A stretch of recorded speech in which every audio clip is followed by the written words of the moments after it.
welcome back to my channel. It's Jean again. So for today's video, I'm going to unbox my November Boxycharm. Actually, na-receive ko siya ng November 10, so sobrang aga.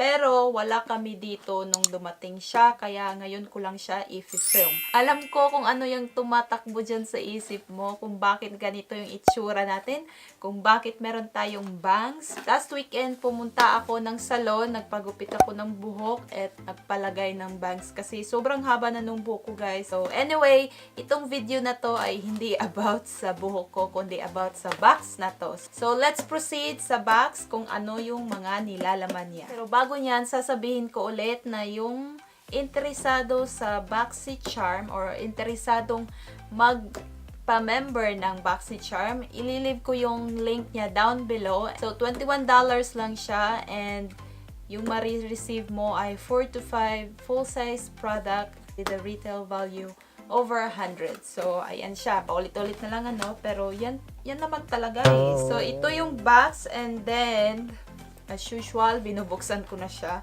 So, ayan siya. Ayan. So, meron ulit tayo dito pa-pamphlet nila. So, ayan siya. Boxycharm. And yung theme nila this month is Gold Digger. Tapos, nandito rin sa loob yung mga information sa mga products na nare-receive natin or na-receive natin. So, bago nyan guys, meron na akong concealer, foundation, and nakakilay na rin ako. So, yung ating unang product ay itong, uunahin natin to. Ito yung eyeshadow palette. This is from Beaute. First time kong marinig yung brand. So, ito daw yung Grandiose palette. Ewan ko kung tama ba yung pagbasa ko, guys. Hindi tayo marunong magbasa. Balik sa grade 1, te. O, diba?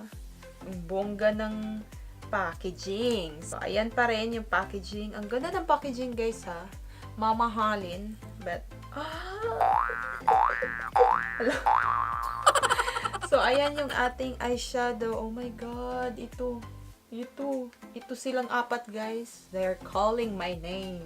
So, ayan. Tinatawag nila yung pangalan ko. So, kung matagal na kayo nakasubscribe sa akin, guys, alam nyo naman na tinitest ko talaga tong mga products na to. So, bago nyan, kukuha muna tayo ng isa pang product na gagamitin natin with this item. Next product is from Luxie. Ito yung Luminous Eye Set nila. So, mga brushes. O, diba? Ang ganda pa ng packaging niya. So, meron tayong 4 na brushes. Wow! Ang ganda ng handle. Handle. Nakikita niyo ba? Ayan siya. Oh, may pag-glitters. And then, ayan yung mga brush. Ayan. So, this is retail for $21. And then, yung eyeshadow palette is retail for $24. Meron tayong 1-for-1 mini round. Ayan. Ito siya. And then, meron tayong 1-to-1 mini tapered. And then, meron tayong flat angled. And meron din tayong mini angled. So, gagamitin natin to siya dito sa eyeshadow palette. Then, yung eyeshadow palette, sabi dito, ano pala siya? Featuring 4 shimmer shades and 4 bold mattes. Mag-swatch nga tayo, guys, ha. Parang ewan tong pag-ano natin kung saan-saan. So, ito. Kasi feel ko to, eh. Ito. Then, isang matte. Wala din ito. Swatch natin tong tatlo. Tada! Nakikita niyo ba, guys? Hello! Yung sa gitna yung matte, tapos dalawang shimmer shade. Pero ang ganda. Yes, you know the drill. So, mag-eye look muna tayo. And then, babalikan ko kayo sa aking thoughts about this product. So, nalagyan ko na rin pala ng primer yung aking lid. Yung ginamit ko lang is concealer.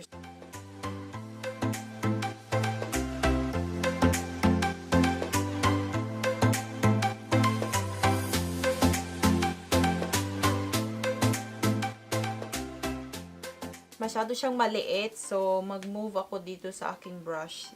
Ito yung Beige Cosmetics na 101.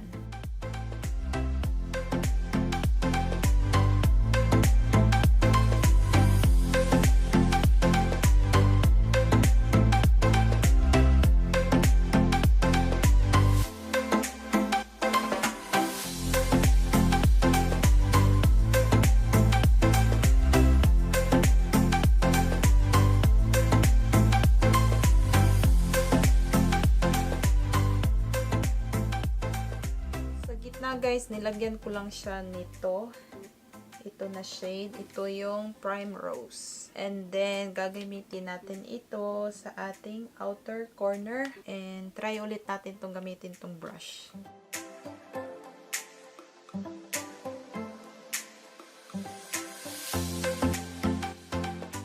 Ayan na siya guys, hindi siya nagpantay. Ewan ko, siguro dahil dito na side, ito yung ginamit ko una na brush na pang blend ng transition shade ko. Kaya masyado siyang harsh. And then, dito na side is yung sarili ko ng brush. Kasi hindi ko nga masyadong bet yung brush kasi medyo maliit. So now, proceed tayo dito sa baba.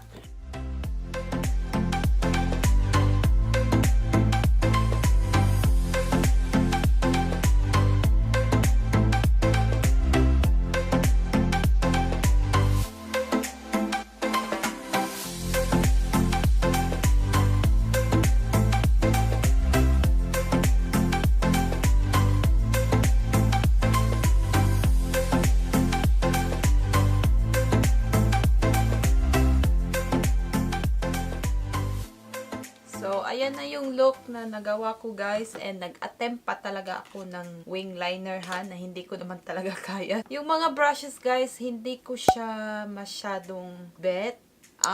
Kasi okay naman yung bristle niya, soft naman. Kaso nga lang, sobrang liit. I think ito lang dalawa ata yung nagamit ko. Itong eyeshadow palettes, maganda siya guys. I like the color selection. And then yung packaging din maganda. And then yung pigmentation, okay din naman. Pigmented siya. Meron siyang pull-outs or what you call it. Meron siyang kickback. So, kailangan mo siyang itap yung brush para hindi siya pupunta dito sa mukha mo. Lalo na pag meron ka ng foundation. Kaso nga lang guys, wala siyang mirror. So, siguro yun lang yung ano ko sa kanya, na wala siyang mirror. On to our next product. So, ito yung ating next product guys. This is from CoverFX Glitter Drops. It is in the shade Nova. So, ayan siya. So, this is retail for $44. Wow! $44? These ultra concentrated drops of multi-dimensional glitter create a high-impact, reflective finish that wows. Okay. Can be used alone, under or over makeup. As you can see, meron akong foundation, so hindi ko na siya magagamit.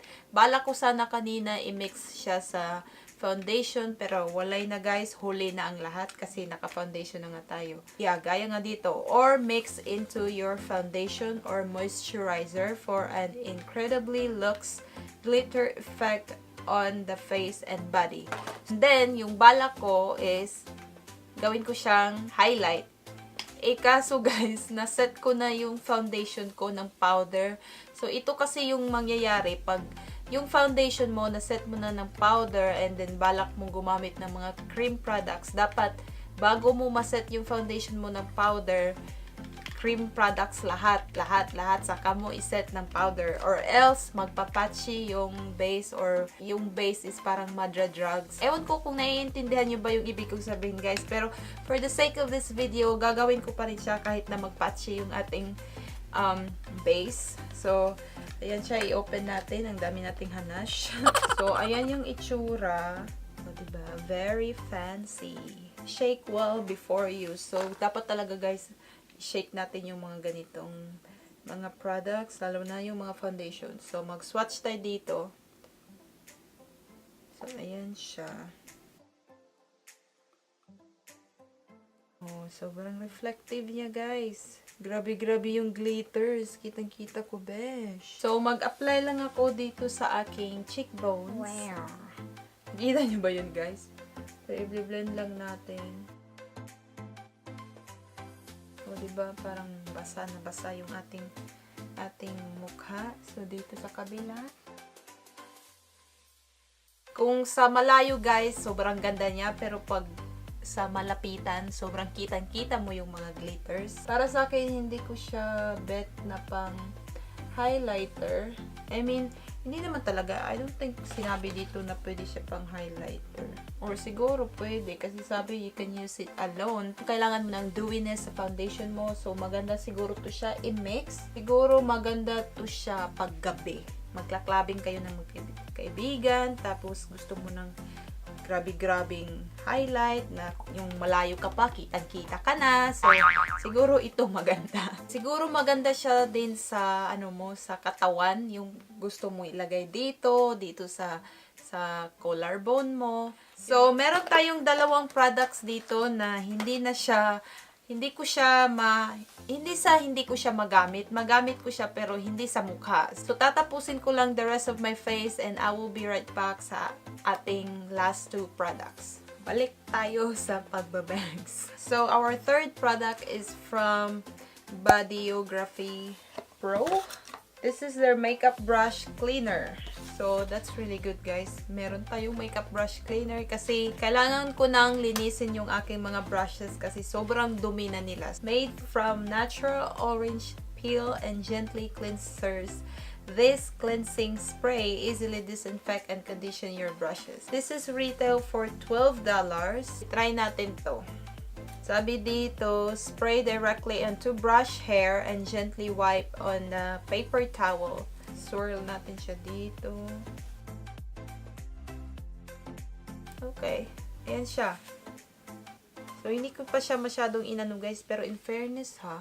And our last product in the box is tweezer. Hindi naman mali, guys, na merong tweezer sa box. Kasi, wait a minute. This looks cool. Looks different. Dalawa ba to?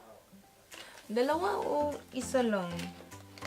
Iba yung itsura. So, this tweezer is from Farah. This is their Galaxy Gold tweezer. Sabi dito, this dual-ended tweezer. Oh, that's why.